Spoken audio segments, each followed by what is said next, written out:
Маска како Федерација на фармери редовно сте активни, редовно учествувате во сите дебати поврзани со земјоделството. Еве, за почетокот на нашето снимање за земјоделската емисија почнуваме одма со она што е најактуелно. Најактуелно се бербите на грозјето. Оваа година и нешто порано. Еве да почнеме со мал вовед каква беше годината, како се одразува тоа на приносите на бербите, па ќе дојдеме и до откупот и до цените. Годината, оваа година во лозарството беше доста карактеристична и доста специфична со самото тоа што цело лето имавме надпросечни температури, односно некаде јули и август беа над 40 подолг временски период температурите. Следејќи на ситуацијата да и претходно, мај и јуни не капна ни капка дожд, сето тоа влијаеше на производството на грозјето, било да е винското, било да е трпезното грозје. И затоа грозјето бараше обилно наводнување, уште во мај месец нели побара, самите лозови насади побараа вода, но за жал ние имавме овде во Тиквашијата и оваа година големи проблеми со наводнувањето, со застарените системи за наводнување и со ненавремено пуштање на водата. За жал лозарите изгубија многу од родот кој што не го навадија и не го заливаа на времено. Исто така самата суша придонесе да во регионите во Тиквешијата каде што грозјето успеваше без наводнување, да оваа година поради високите температури таму има да самите лозови насади поберат вода и заради тоа што нема системи за наводнување, нема услови, грозјето веќе лозовите насади се исушија, изгубија значителен број проценти на загуба на приносите.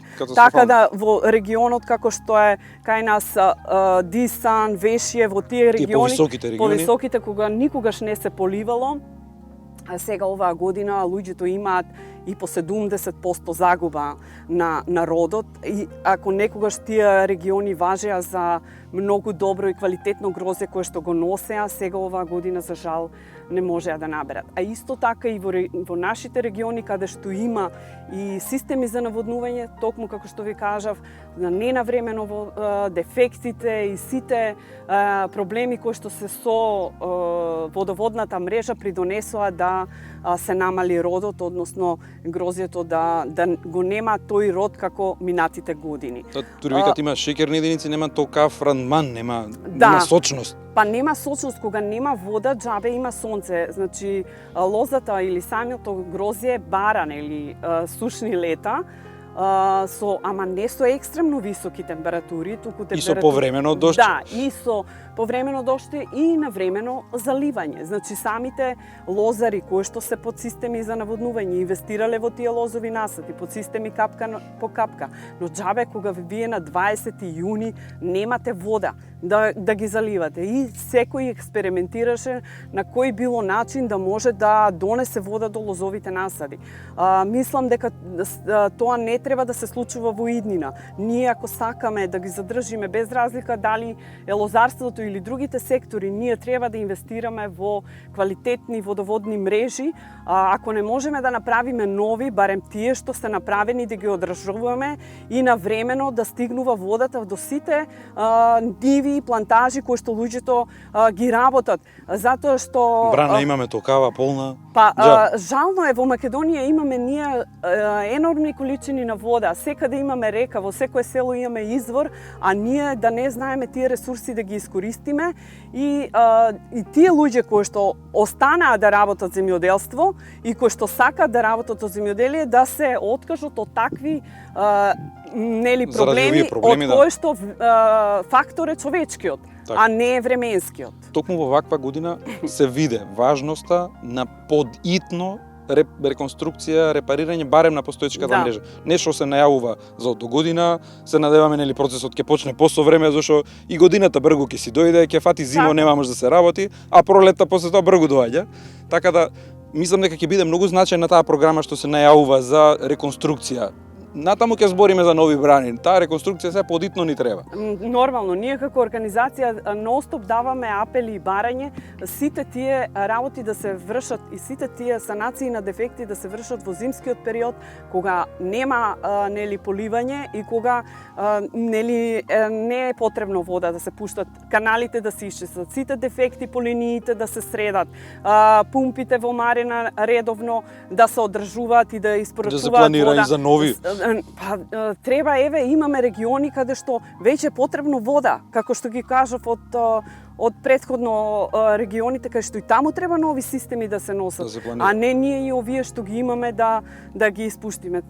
Тоа ни е најбитно, особено за теквешијата. Затоа што жално е да имаш хидрант во самата нива, во самиот лозов насад, да нема вода. Да вртиш вентилот. Значи, да да имаш поставено систем капка по капка, а ти да го гледаш грозјето како се суше, затоа што нема навремено вода. Мислам, тоа не е логички, а имаме вода, количини кои што можеме само да ги изменаџираме добро, за да стигнат до секој лозар. Земјоделците што беше до нив направија, инвестираа во капка по капка, тоа ќе се штеди, нема да се бахато да се троши таа вода. И на платата на водно тоа е веќе до 100%, значи нема земјоделец кој што не си наплаќа, значи ако имаш ти редовно вода, ти си плаќаш колку што ти е потребно, бидејќи е и услов, ако немаш платено вода не можеш да земиш и сувенти. Но и свесни се дека е важно да си ја плаќат за да имат вода, да немат проблем. И поголем човечки кадар треба во самите водоводни организации за навремено да се санираат сите дефекти. Така. Години сме имале, родни години, и по 150 милиони килограми. Ова да добијат представа гледачите. Да. Годинава проценките, уште вашите беа на почетокот дека ќе имаме до кај 50, што 3 пати помалку, а по она што го гледаме од досега, за жал ќе се остварат тие проценки. 50 милиони килограми на ниво на Македонија е катастрофално малку. Тоа е катастрофа. Значи, минатата година кои што беа енормните дождови и кои што придонесоа за развој на пламеницата и пепелницата, значително го намалија родот. Минатата година се откупи околу 65 милиони килограми винско грозје. На тие болести, на тие проблеми. Болести се, а оваа година поради сушата и поради проблемите што ги има лозарите со ненавремено наводнување, ние ќе имаме за жал уште поголеми загуби во лозарството и јас се надевам дека грешам и ќе се радувам ако грешам, но моја предпоставка е според нашите анализи и од членството, а и од мојата секојдневна активност на терен овде во Тиквешијата, со контактите со земјоделците и лозарите, знам дека повеќе од 50 милиони не може да се откупи винско грозје. Некои информации кружат дека досега биле откупени од 25 до 30. Ние сме веќе при крај на берба. Неготинскиот крај веќе го обра грозјето и Смедеревката и Вранецот. Сега Кавадарци е малце подоцна, но и таму има проблеми и со градот, има проблеми исто и со сушата и со водоснабдувањето. И така да, јас се надевам дека грешам, пак ќе кажам, дај Боже да имаме повеќе род, но тоа за жал е реалност. Така. На вакви намалени приноси се надеваа барем дека ќе добијат подобра цена, па да ја пребродат некако годината. Со тие намалени приноси, овие цени што ги имаат, оправдано ли е се уште некое нецелосно задоволство од овие цени што се постигнаа? После ќе ве прашам и за пресметката за производната цена, него оценката на овие сега што ги имаме 20 на денари за црното и колку е за белото, дали им се ќе ги покријат тие трошоци со оглед дека имат намалени приноси фактички? Па да ви кажам искрено, оправдано е затоа што винарските визби самите знаат дека нема род. И сега наместо да дадат уште повисоки цени од тие што законски следат, за да можат да лозарите да добијат и мотив и за да можат да се надпреваруваат кој повеќе да земе винско грозје да откупи, а знаат дека тоа грозје што остана има квалитет и тоа што е поливано, што навремено е поливано, дека има квалитет. Тие се задржаа на тоа на ставот да не ги покачат цените и да не се, а цело време зборат дека цената треба да биде пазарна, како е, на пазарот, побарувачката.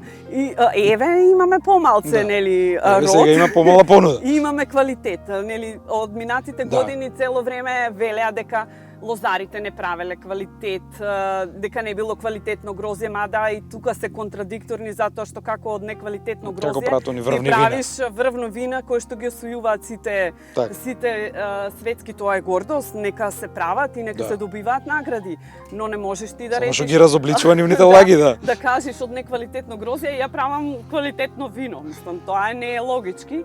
Но ајде да кажеме дека оваа година пак некако се даде некоја надеж на лозарите дека законски се донесе таа производна цена. Барем надоле под тој прак не може да иде веќе во следните години, може да само да се преговара за повисоки.